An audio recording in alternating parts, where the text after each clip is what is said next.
ఈయన బ్రతకడం గొప్ప కాదు, బాగా జ్ఞాపకం పెట్టుకోండి, చచ్చిపోవడం గొప్ప. ఎందుకో తెలుసా? బ్రతకడం ఎలాగైనా బ్రతుకుతారు. ఆకలి, దాహము, జీర్ణము ఈ మూడు ఉంటే మనిషి ఎలా అయినా బ్రతకచ్చు. వేళపట్టున ఆకలేసి కుడితి తాగినా జీర్ణం అయిపోతే, ఆవు తింటున్న మినప్పొట్టు తినేసిన జీర్ణం అయిపోతే ఇబ్బంది లేదు.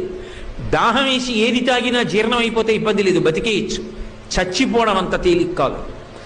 మంచాన పడి తన మలమూత్రములను తాను విసర్జించలేకపోతే వాడు రోజు రోజు క్షణం క్షణం చచ్చిపోయినట్టే. ఆ మలమూత్రములు తన శరీరంలోంచి బయటికి వస్తే పురుగులు పుట్టి శరీరాన్ని కొరికేస్తుంటే సొంత భార్య కూడా కంపులోకి రాలేక, పనివాళ్లు కూడా చెయ్యక, గది తలుపులు వేసేసి కుక్కకి పెట్టినట్టు గిన్నెలో తీసుకొచ్చి అన్నం పెడితే తాను చేసిన పాపాలు జ్ఞాపకానికి వచ్చి కుమిలిపోతే రక్షించేవాడు ఉండడు.